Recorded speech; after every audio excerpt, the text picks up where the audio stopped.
This is The Philanthropy Show, connecting and inspiring philanthropy. Welcome to The Philanthropy Show. I'm your host, Luann Zaraga-Walters. So, what do you do for generating income for your nonprofit? And how would you like some ideas or some resources to bump up that funding a little bit? Well, today is your show, and I bet that is applicable to every single nonprofit across the United States. Our guest today is the author of 7 nonprofit income streams. Her name is Karen Eber Davis, and she is the owner of Karen Eber Davis Consulting. Thank you for coming on our show. Luann. Very nice to have you on, Karen. You know, your information and this book is something that can broaden the mindset for nonprofits. And now, I just want to brag on Karen a little bit. I've known her through the Nonprofit Consultants Connection here in Tampa Bay, but I didn't know everything that you'd done until I started to read. You know, when you read somebody's bio, you learn a lot about them, so thank you for sharing that. But as the president of her consulting firm, you've worked with over 200 nonprofits. That's correct. And really working with them to generate funding that is so essential for the missions that we do. But here are some of the successful, incredible organizations and the funds that you've helped them raise. The Ringling College of Art and Design, over $200,000 raised. That's not a drop in the bucket. The Suncoast Workforce Development Board, over $600,000. Habitat for Humanity affiliates, over $2 million. Wow. And Meals on Wheels Plus, over $2 million. So the reason I say this is not necessarily to brag on her, although that's fun to do too. But it's because your expertise is shown through the success that you've already had. And so we're grateful to have you on the show because I think this book is something, again, it's the 7 nonprofit income streams that's really going to be beneficial for some nonprofits. So let me learn a little bit more about you. I've bragged on you a little bit, but how did you come to be a nonprofit consultant? I started off in college wanting to help people who were excellent be more excellent. Wow, that's a cool thing to say. I was a psychology major, and there wasn't really a track at that point in time. So I have been on a multiple-year adventure, we won't say how many years, of finding ways to help people do that. And have, in the last 20 years, been involved consulting, mostly with nonprofits, because there I find people who have their heart about changing lives and doing really important things. And much of this work has ended up about income. Well, yes, because without the income, they can't complete their missions. And you know, and I've said this several times that, and everybody knows it who's in the nonprofit world. There's this hamster wheel. You know, it's basically a year-round process. And every year, it's like, oh, I got to start over again. I've got to do this whole process again. We have to ask the same donors. You know, luckily, if you're on a pledge system, then you may have some who are connected to you for 3 to 5 years or more. But what I like about what you've written in the 7 income streams is that I think that people aren't aware of what they have available. And that's where your teaching, your expertise come into. But what is nonprofit income? Let's just kind of go with that round. What does that look like? Because I think people have a certain aspect of it, but you talk about it in a different way. Okay, I do. Nonprofit income is like any income. In nonprofits, you have even broader ways to obtain it than in a for-profit. A for-profit sells a good or services. Nonprofits can also do that. Yes. Government does taxes. Nonprofits can't do that. Yeah. So nonprofits are like a business, but instead of just earning money through products and sales, they can also receive donated funds. They can receive foundation money. They can receive corporate philanthropic support. They can partner with a corporation to receive not only maybe some of their marketing dollars, but also some of their philanthropic support.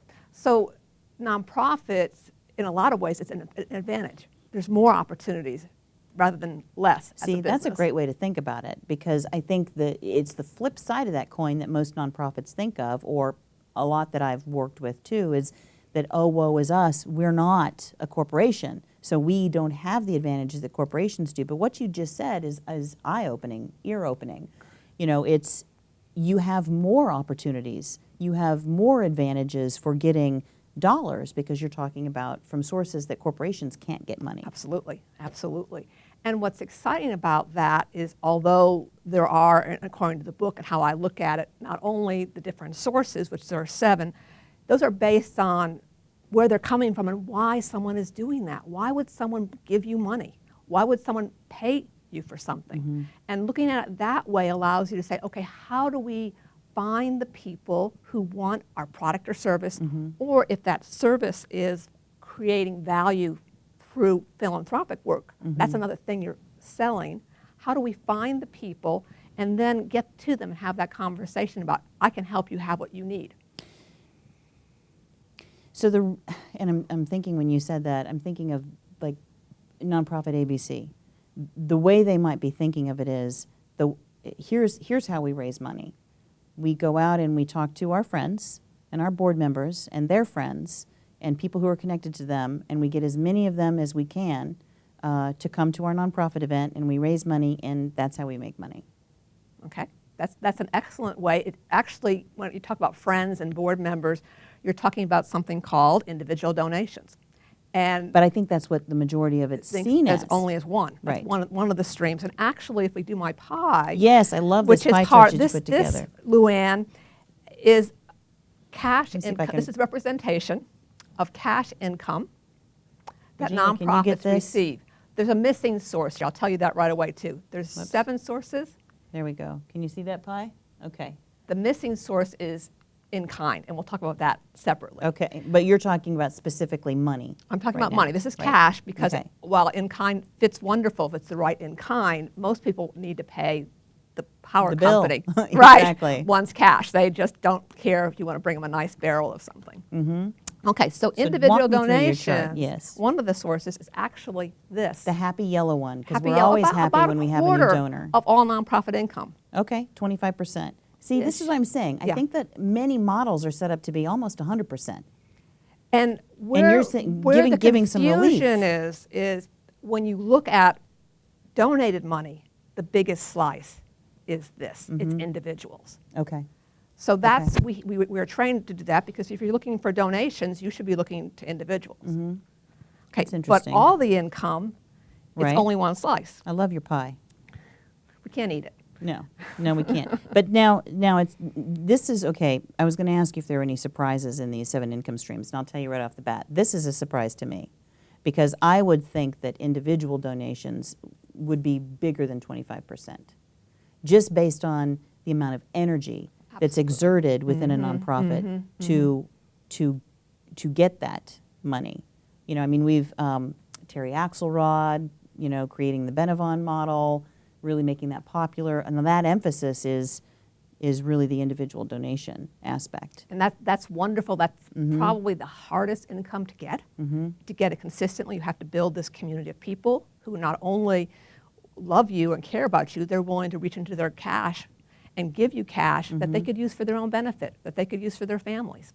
Well, So tell me about, okay, so if this is 25%, let's talk about this one. I wanted to say, Yeah, what's this the is blue the one? one. Because I thought that would be the donors, really, No, the it's individuals. actually, if you think about how a business sells products or services, back to that conversation we had a minute ago, that nonprofits also sell products and services, this is mission-earned revenue.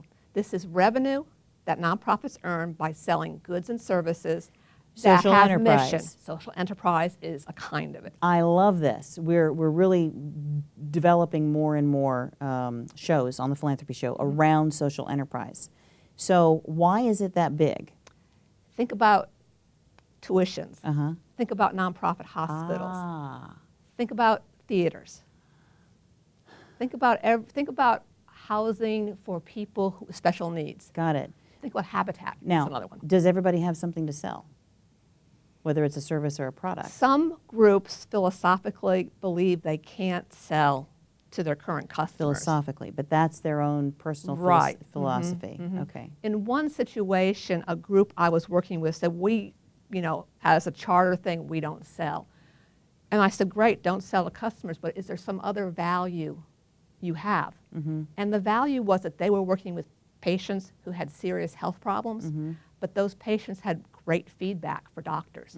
And so they had the ability to say to the specialty field in the medical that was extremely lucrative, if there's lots of money there, we can get you first-class quality information from patients and feedback. And that was a product that they had the potential to sell. But the hospital then became the customer. Right. But the client is the patient.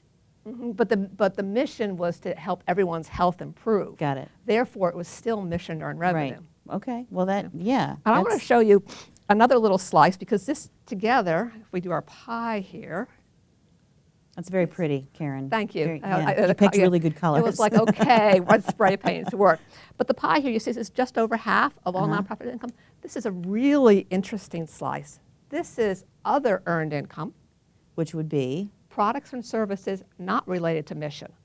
Okay. Significant portion of the nonprofit income. Give me an example of what that might look like. You have a wonderful parking lot that you can rent out because it's brilliant, close to the football game. There are several churches that I know of locally that do that. You have endowment money. Okay. So the endowment money coming into you is earned from the interest. The interest earned on it. The Right. individual the endowment money is Right. individual donation. But the interest is other earned income. Right, because it's something you're giving them, that your resource, Fascinating. and they're doing that.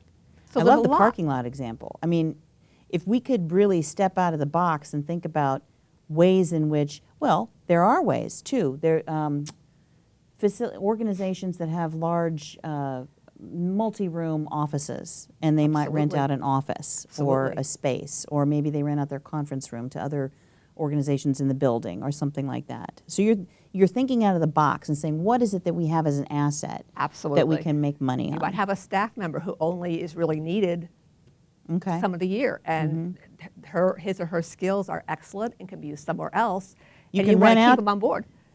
That feels a little weird, though. It's like you're renting out your staff member. Well, they are a commodity, I suppose. I had thought of that. Yeah, but that's That's something, and when you fascinating. get into this source, you want to have a conversation with your CPA, because there are some tax consequences. And your staff member And before you- Certainly.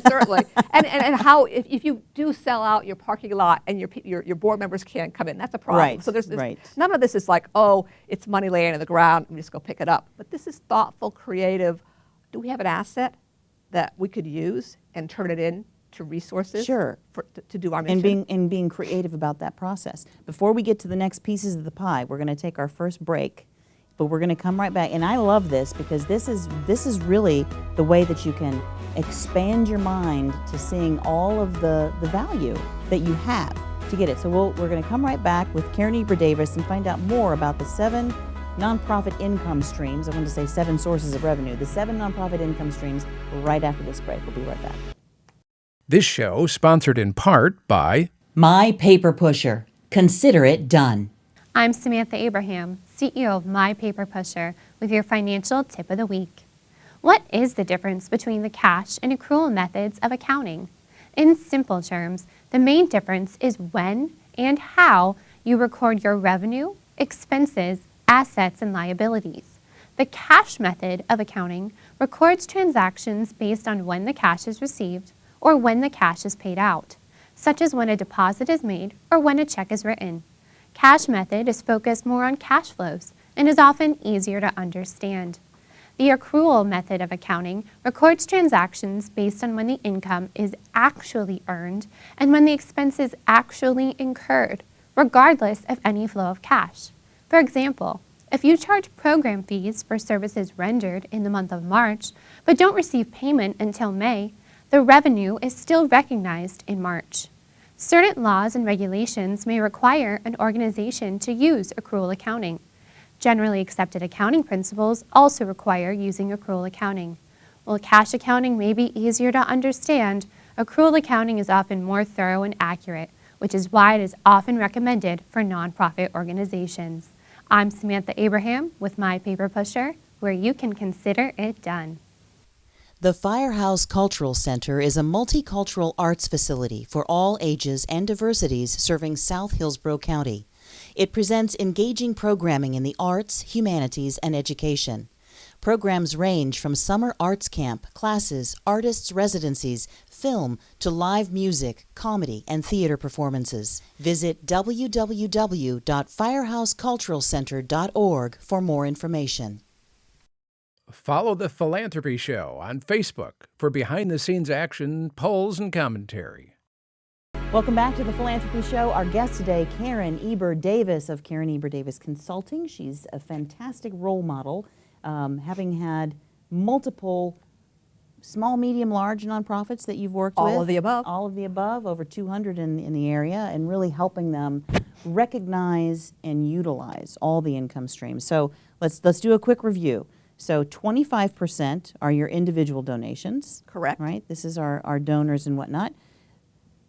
How much did you say this was? It's like, It's like yes, almost half. 48. We'll say 48% because it looks like it's just shy of 50. rest So of that maybe more pie, like yeah. 35%, something like that. This is your social enterprise. Or Your mission, I call it mission earned revenue because mission yeah. earned revenue. Yeah. Okay, and then we just did the pink one, which was other earned income. That has nothing to do with mission. It's earned income, nothing to do with mission. Okay, other earned income. And I love the creativity of this one. This was your parking lots or your staff members that you could rent out. Hey, go help ABC Corp. So let's go through. We have is that right? We have 3 remaining pieces? We do. Okay, so that's interesting. We have another, I don't know which one I want to ask for first. I think we should Want go, the big let's, one? let's go for the big one. Okay, because what is important to note with the big one is if you take these 3 together, That's a substantial amount. yeah, this is most of the nonprofit income. Yeah. And as I work with nonprofits, I find most of them are funded that way. Okay. You know, sometimes this is bigger, a little, but that's where the majority of his income is. We'll talk about these later. Okay. This, perhaps not surprising to many Uh-huh. of your people who are listening to this, is government money. Okay. All sources, small, local, your local government. It's your SWIFT MUDs in Florida that provides some grants to help nonprofits do Whether environmental that's county, stuff. state, Federal, Okay. government money. Whether it's a grant that you get from the government You know, or a fee for service. but now this is interesting because this is a healthy pie, right? This is the pie that is. Okay. This is It's not the necessarily- pie that is. I This- love that. It's not, I'm not recommending this. Because others may have this be the red section because they get a Absolutely. lot of government funding and vice versa. There is no one size fits all. Okay. There's what's really good for your organization based on your history, based on the people who are part of your organization. How do you get a snapshot of this then? Is this just a matter of looking at what you have coming in and then putting that label into it and saying, For a nonprofit, an Right, individual nonprofit, right. I would look at my income streams and say, where did I get this? And who is, the phrase being, who is the piper I need to pay to get this? Who is the relationship I form? Right, And, right. and what is that relationship like? Okay. So the relationship to get government money means in some cases you fill out a lot of paperwork, Mm-hmm. you put the application in, you meet with the officials, they come review you, you get the government It's a money. very long process. Okay? Yeah. Versus an individual donor, Right. we talked about, Relationship is building. relationship. I'm your friend, I'm a thought, would you please Mm-hmm. support me, Luann, at my next thought. It's also, you have known this organization for years, you've been a volunteer here, would you give us some money? So it's all those kinds of things. Very different process than asking the government for money. Absolutely. And that's this is how far I more divide it. personal. Absolutely. And this can take up more time because this might be a grant process. And that could be a huge hit at once. Right. So Okay. you might get $100,000 or $1 million in Okay. federal funding. And you may get $20 from Karen. Right. Versus, Right. you might have to get a lot of carrots. Right. Now, this has the advantage, as well as this, which is the mission earned revenue, of helping people in your community. You must go to your community and sell them products or services or why they should donate to you. So both of these, and a lot of these, with the exception of government, you have to create a community. So I argue that there's 3 bottom lines. Okay. It's the mission, Right. it's the money, Uh-huh. and it's a community because you're chartered as a 501c3 to serve that community. Well, and those also speak to getting people to advocate for you. So they become more invested and more involved, not just through their money, but through the learning process. Absolutely. About who you are and what you do. Whereas again, this is paperwork. This other revenue, the pink one, if you guys can see our little pink one, is renting your parking lot. Somebody may have no clue even what your organization They is may about. not care. They Yeah. want the parking Right, space. that's yeah. completely different. Okay, so let's move into these two areas, the black and the orange that you have. They look almost the same, but they're not quite. They're One very is- close. Actually, if I cut them correctly, the orange is a hair bigger. This is a surprise, and I did it orange intentionally. Okay. It's grants and foundation. Really? Yes. That's 98% in many organizations of the time commitment. And how can we get funded? Yeah. Yeah. Wow, and the thought process behind where's the money coming from, like you just said, how can we get funded? Right. But it's how much?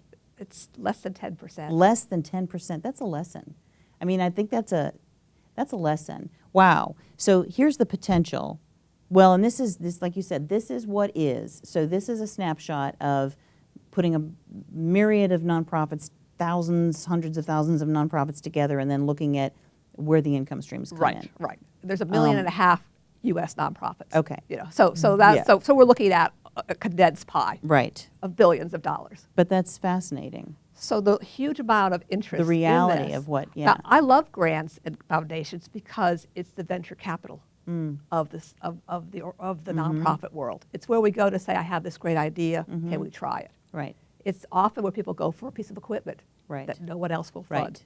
So I adore them. And like you But said, venture they're capital, limited. it's interesting because a lot of times sometimes they can be big angel investors, or they could be small pops of, like you're talking about equipment. I need $2,500 for this, or I need $5,000 for that. And so that falls within that pie. If you look at this, a metaphor might help, as you have to go get gas in your nonprofit vehicle, which is a mission. Okay. You have this choice of things that might be fuel for you. Right. If you think that this is going to get you very far, Right. you probably need to rethink it. And if not this, at least these big three See, ones. this is a big argument to me for really looking at your social enterprise, your earned income. What do you call it?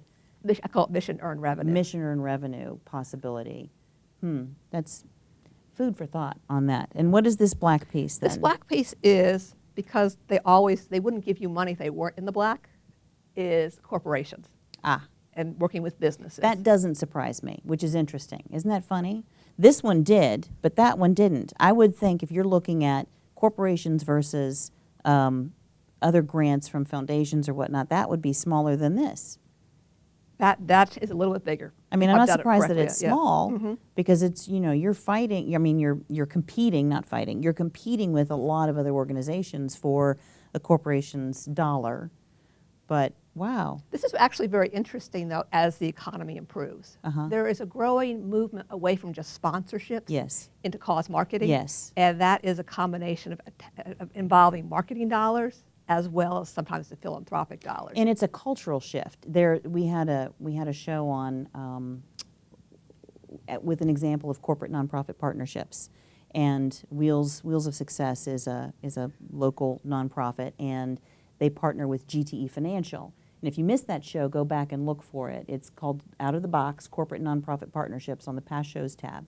But GTE has an internal culture of wanting their employees to either volunteer or use their departments in some capacity for good, and they reach out and call nonprofits, where it's usually the opposite, right? Nonprofits calling you.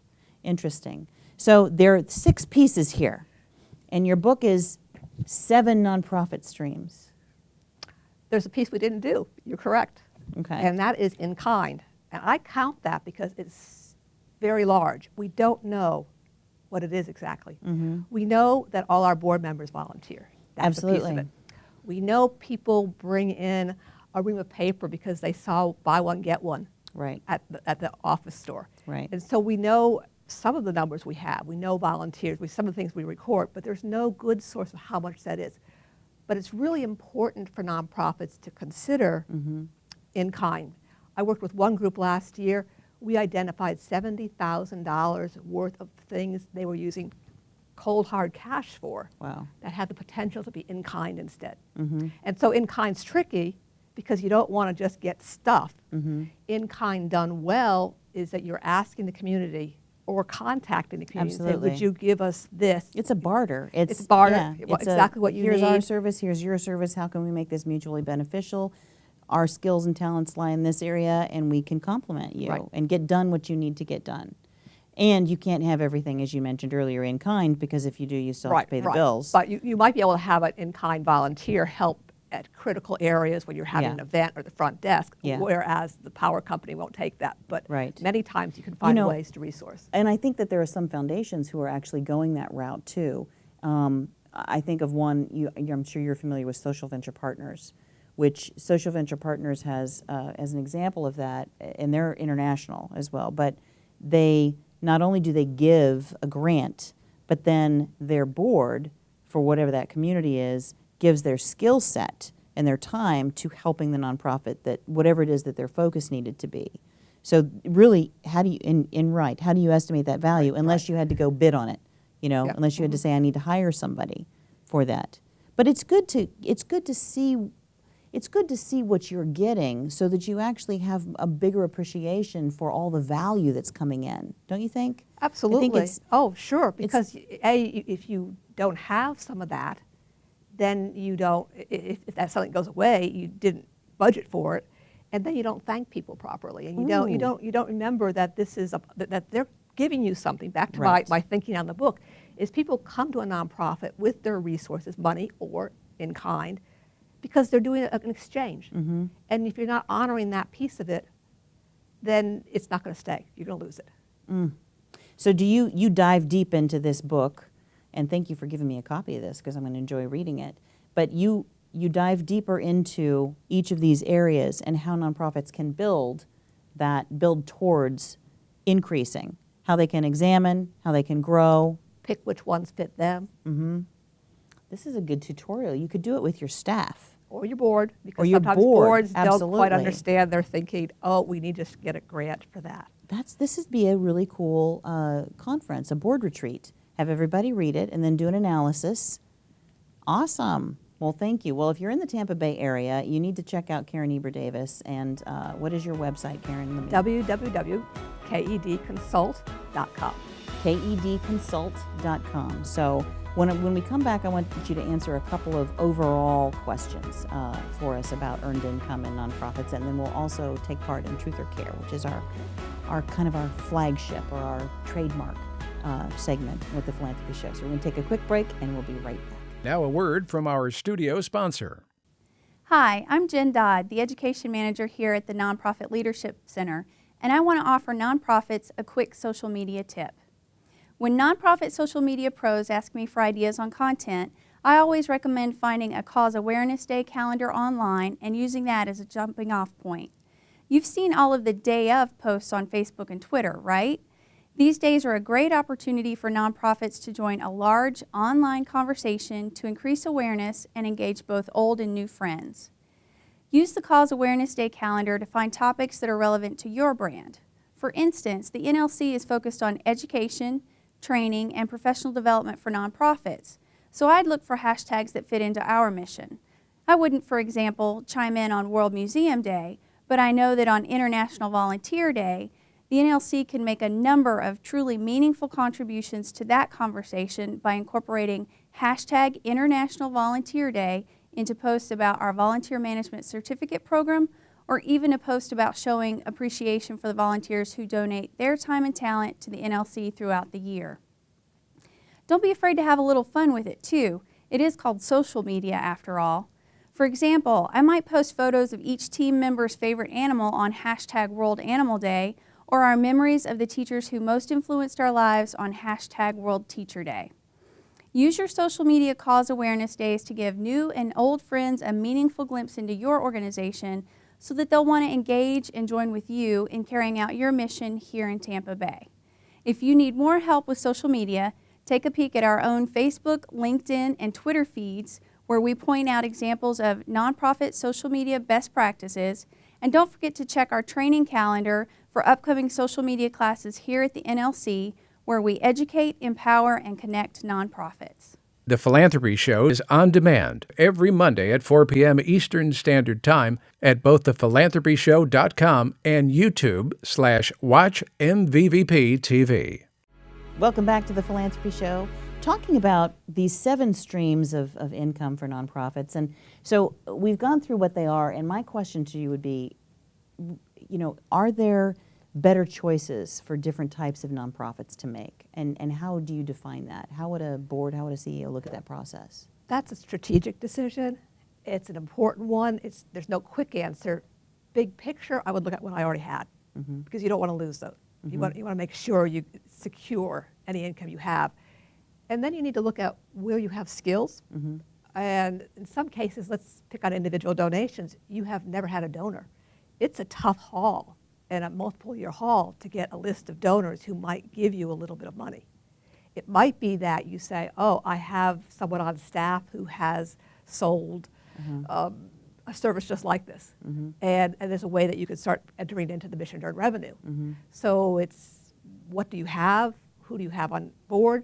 And then do we need to buy or purchase somebody in the market, hire someone to help us do some of these things? It's important to pick out what sources you want to do and then get really, really good at them. And get focused. Get focused. I think doing all 7 is I was going to say, if money is easy and you say, oh, look, I can write a grant. It's 1 page. It'll take me half day or even half an hour, and it's a $3,000 grant. That's a good return on investment. I would say go for it. If you're really looking for long-term income, or you're going to have customers come back over and over again, that's something you might want to focus on for years. It may take a while to grow it, but you need to focus on that and not say, we're going to go out to mission. Or, no, we changed our mind, let's do individual donations. You really need to say what really is going to be us. Is it really back to a strategy kind of material when you do it retreat or what? And so, and nonprofits look differently. Like you said earlier, some nonprofits have products, some have services, some have both. So really it's looking at going back to your income streams, labeling them, defining what they are, seeing how much of your budget they contribute to, and then what do you have that you can grow? Like you were talking about, for example, this one, the pink one, the other earned income. I love this one. I love it because you're looking at things like my parking lot, or some people are like, we don't have a parking lot. We actually have to rent parking, or your office facilities or something like that. So I guess where I'm trying to go is the first step is in trying to figure out what you already have. Yes. What about if you're a new CEO to a nonprofit and you're just coming in and you're trying to bump it up? Good question. And this is true not only for a new CEO, it's a really excellent idea is to find people who are in your genre.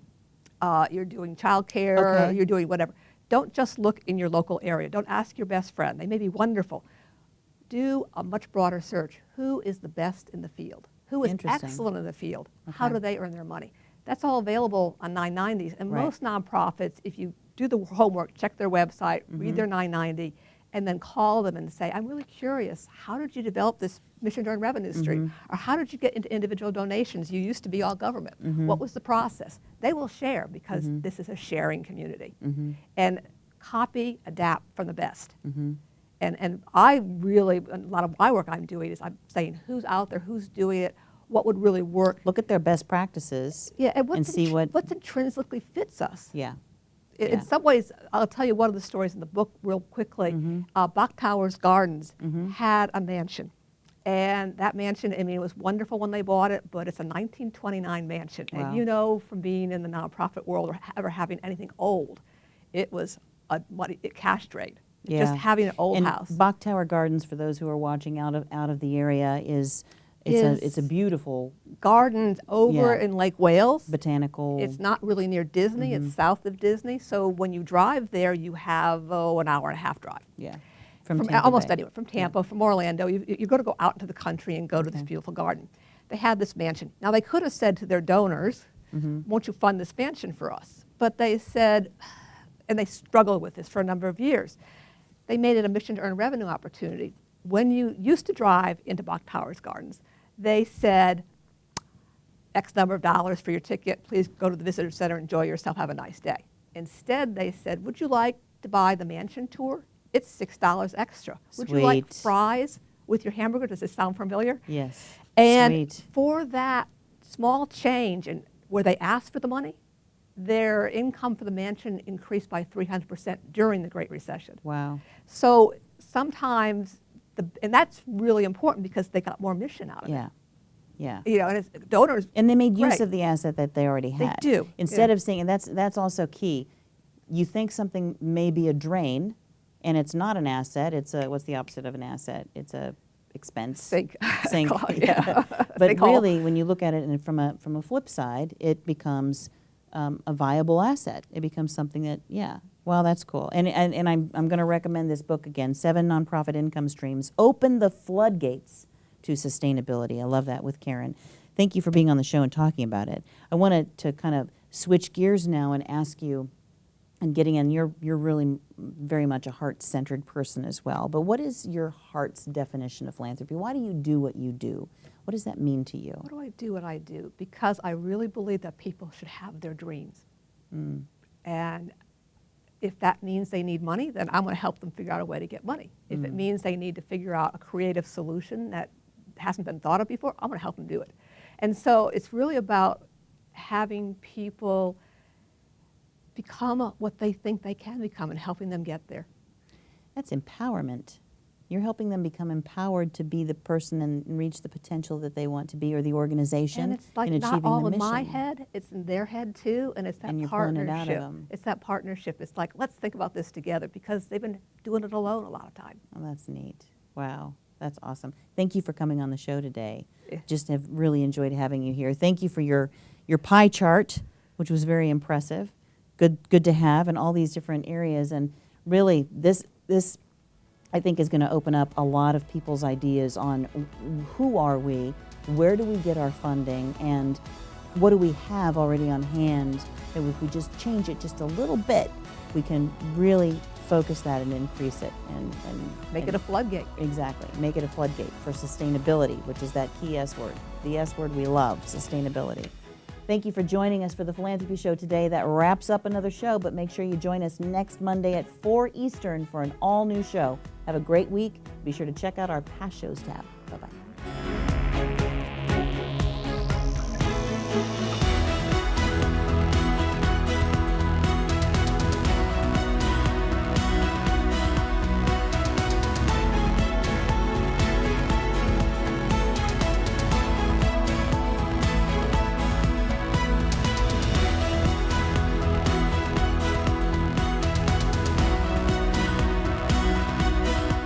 Do you have an idea for the Philanthropy Show? Contact us via our website or email us at tps@myvideovoice.com.